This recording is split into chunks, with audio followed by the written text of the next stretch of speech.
Buenas noches, profesor. Soy Alberto Moreno y en conjunto con mis compañeros Javier Pérez, Cristian Tayupanda e Isaac Torres vamos a hacer nuestra exposición de nuestro trabajo final de la materia de acústica arquitectónica, en el cual es una propuesta de diseño y construcción de un estudio de grabación de producción profesional con su respectivo acondicionamiento acústico. Espero le guste. El objetivo principal de este proyecto es diseñar y planificar de forma integral la infraestructura acústica de un estudio de grabación profesional, integrando soluciones técnicas de insonorización y acondicionamiento acústico en las salas de control y registro, para garantizar un entorno sonoro que cumpla con los estándares de escucha crítica y captura de audio. Entre los objetivos específicos está analizar la evolución de la acústica arquitectónica y los principios físicos del sonido. También determinar mediante fórmulas físico-acústicas el tiempo de reverberación óptica. En tercero está planificar el uso de materiales de alta densidad como el hormigón y sistemas de doble vidrio hermético. También diseñar la distribución geométrica de elementos especializados para el control de las reflexiones primarias y modos propios de la sala. También está representar gráficamente la distribución espacial y técnica del estudio mediante herramientas de diseño asistido por computadora. Bueno, refiriéndonos al marco histórico, nosotros empezamos en la historia de la acústica arquitectónica en la antigua Grecia. En esta etapa, la acústica no era una ciencia matemática, sino era una maestría de forma. En el teatro Epidauro fue la cumbre del diseño acústico antiguo. Los griegos no tenían amplificación, por lo que usaron la geometría. Las gradas de piedra caliza estaban dispuestas con una inclinación y una profundidad específica que actuaban como un filtro de muestra.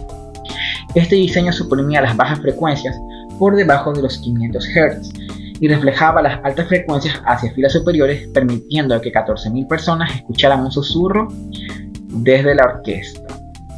Vitruvio y los vasos resonadores, en su tratado de arquitectura, describe la colocación de vasos de bronce afinados por escalas musicales en nichos estratégicos.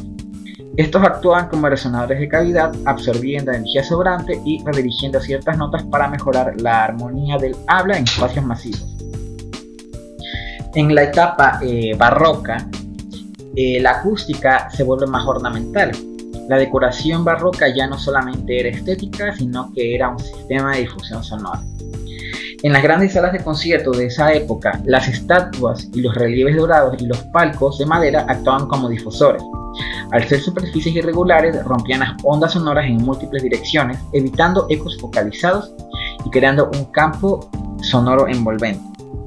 También se descubrió que la madera delgada sobre bastidores no solo reflejaba, sino que también absorbía las frecuencias graves al vibrar. Esto dio lugar a salas con un sonido más cálido. En el siglo XIX tenemos el accidente de Harrow y el nacimiento del RT-60.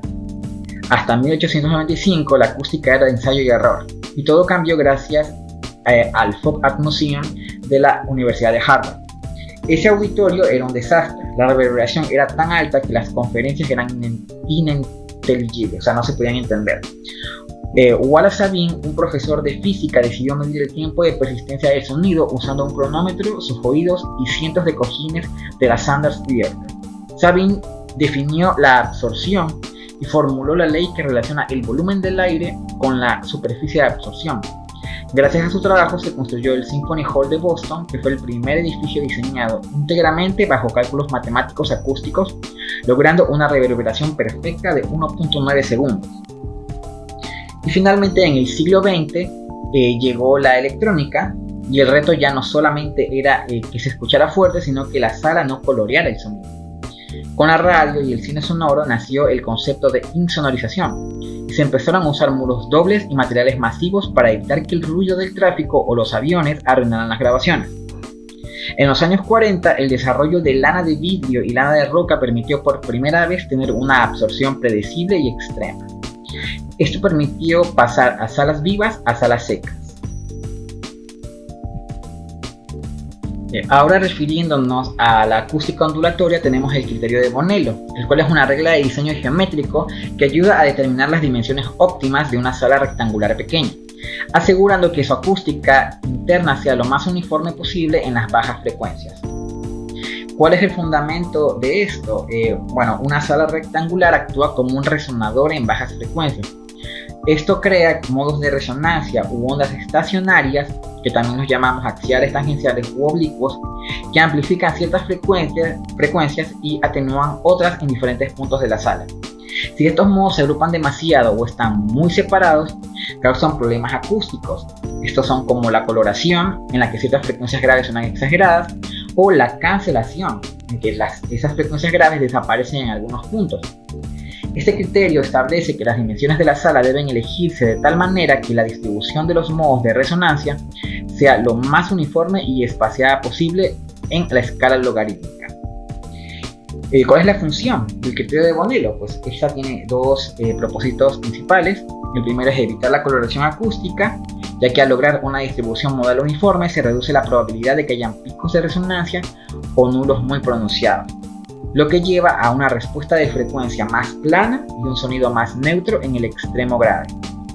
Y el otro función es optimizar la sala para escucha crítica. Es fundamental en el diseño de salas de control y estudios, donde la percepción precisa de las bajas frecuencias y es crucial para la mezcla y la masterización de audio. Si la sala tiene una respuesta de bajos muy deficientes, el ingeniero de sonido no podrá tomar decisiones de ecualización correctas. Otro punto en este marco de acústica ondulatoria está el criterio de Boll, el cual es un conjunto de proporciones dimensionales recomendadas para salas rectangulares pequeñas. Su objetivo principal es evitar la resonancia excesiva o la agrupación de los modos propios, que causan una respuesta de baja frecuencia o coloración en el sonido. El fundamento fue desarrollado por el físico acústico Richard H. Boll en 1946, y este criterio se basa en la idea de que para lograr una respuesta modal uniforme y difusa en la sala, las dimensiones no deben ser múltiplos enteros unas de otras, ni tampoco muy cercanas a hacerlo. Si las dimensiones de una sala son múltiplos enteros, por ejemplo 4, 8 y 12, muchos modos de resonancia coincidirán en la misma frecuencia, y esto resultará en picos de resonancia muy fuertes y graves, lo cual generará problemas de colorización. Boll analizó matemáticamente las proporciones que maximizan la separación de los modos axiales, tangenciales y oblicuos en el rango de bajas frecuencias. ¿Para qué se utiliza el criterio de Boll? Pues uno de ellos es optimizar la geometría de las salas críticas. Esta sirve como una guía de diseño inicial para la geometría de estudios de grabación, salas de control, salas de escucha de alta fidelidad y pequeñas salas de audición. También otra función es garantizar una distribución modal uniforme. Al seleccionar proporciones que evitan la coincidencia de frecuencias modales, se asegura que la energía sonora se distribuya de manera más uniforme en el espacio. Esto minimiza las variaciones extremas en la respuesta de frecuencias en diferentes puntos de la sala. El cumplimiento de este criterio es un primer paso crucial antes de aplicar el tratamiento acústico. El criterio de Boll no solamente es una forma de verificación como Bonello, sino que es una lista de proporciones ideales derivadas de análisis matemáticos y estadísticos. Las proporciones que caen dentro del área definida por Boll en su gráfico, a menudo llamadas rectángulo de Boll, se consideran acústicamente superiores. Hoy voy a explicar qué es la insonorización acústica y por qué es fundamental dentro de un diseño de un estudio de grabación. En un estudio de grabación esto es muy esencial porque trabajamos con niveles sonoros altos y con señales muy sensibles. Necesitamos aislamiento del ruido interior y también evitar que nuestro sonido afecte al entorno. El sonido se transmite principalmente de dos formas, por aire y por la estructura. Para controlar estas transmisiones, la insonorización se basa en 4 principios fundamentales. El primero es la masa. Mientras más pesado sea un elemento constructivo, más difícil será que el sonido lo atraviese. Por eso se utilizan muros dobles, múltiples capas de gypsum o materiales densos como el concreto. El segundo principio es el desacople. Consiste en separar físicamente las estructuras para impedir que la vibración se transfiera. Ejemplos claros son las paredes dobles, independientes o los pisos flotantes. El tercer principio es la absorción interna. Aquí entran materiales como la lana de roca, que se coloca dentro de las cavidades para reducir resonancias internas y así mejorar el rendimiento y el aislamiento. El cuarto principio es la hermeticidad. El sonido aprovecha cualquier regida para escapar. Por eso es indispensable sellar completamente puertas, ventanas, uniones y perforaciones. Aquí podemos ver la diferencia entre aplicar solamente la ley de masas y usar un sistema masa-reporte-masa. En la izquierda se muestra una pared simple. Según la ley de masas, mientras más pesada sea, mayor aislamiento produce. Esto se expresa con la fórmula R igual a 20 logaritmos de la masa por la frecuencia. El problema es que esta mejora es logarítmica, es decir, para ganar pocos decibeles necesito duplicar o triplicar el peso del muro, lo cual resulta un poco eficiente. A la derecha aparece el sistema masa-resorte-masa, que es la base de la insonorización moderna. Aquí tenemos dos masas independientes separadas por un material elástico que funciona como resorte, normalmente lana de mineral o aire. Cuando la onda sonora incide sobre la primera masa, parte de esa energía se disipa en el material absorbente y otra se queda desacoplada, evitando que la vibración pase directamente a la segunda masa. Este desacople mecánico rompe la transición estructural del sonido y permite lograr atenuaciones superiores a 70 decibeles sin necesidad de muros extremadamente pesados. En esta diapositiva vemos el visor acústico, que es un punto crítico dentro de un sistema de insonorización, porque una ventana mal diseñada puede arruinar todo el aislamiento del recinto. Aquí se explica nuevamente el principio masa-resorte-masa, usando dos vidrios independientes llamado masa 1 y masa 2, separados por una cámara de aire con material absorbente perimetral. Cada vidrio tiene diferente espesor, lo cual evita la coincidencia de frecuencias críticas y reduce la resonancia del sistema. La fórmula que aparece, masa superficial es igual a densidad por espesor, nos indica que mientras mayor sea el espesor del vidrio, mayor será su capacidad de aislamiento. Además, el visor está ligeramente angulado. Esto se hace para evitar reflexiones internas directas entre los cristales, que podrían generar filtraciones de sonido o coloración acústica. Finalmente, puedo concluir que la insonorización acústica combina principios físicos con soluciones constructivas reales. No se trata solo de colocar espuma o paneles, sino de trabajar con masa, desacople, absorción y sellado. Gracias a esta integración es posible crear espacios profesionales, cómodos, funcionales, permitiendo las grabaciones limpias y un uso responsable del sonido. Este estudio demuestra que, aplicando correctamente estos principios, se puede lograr un entorno acústicamente controlado y técnicamente eficiente. Muchas gracias. Acústica estadística. Voy a explicar algunos conceptos básicos de la acústica estadística y enfocados en la propagación del sonido y su interacción con los materiales dentro de un recinto, especialmente en espacios como estudios de grabación, salas de ensayo, auditorios y entornos de escucha crítica. La acústica estadística estudia el comportamiento del sonido cuando existen múltiples reflexiones dentro de un espacio, analizando cómo se distribuye la energía sonora y cómo influyen las características físicas del recinto en la expresión auditiva. Propagación del sonido en el campo abierto. En campo abierto o espacios libres, el sonido se propaga en obstáculos que lo reflejen. El fenómeno principal es la divergencia geométrica, donde la energía sonora se dispersa a medida que aumenta la distancia desde la fuente. El principio fundamental es la ley del inverso del cuadrado, que indica que al duplicar la distancia el nivel de presión sonora disminuye aproximadamente 6 decibeles. También influyen factores atmosféricos como la temperatura, la humedad relativa, la presión del aire y la absorción atmosférica, especialmente en frecuencias altas. Estos factores pueden modificar la velocidad de propagación del sonido y afectar la claridad en largas distancias.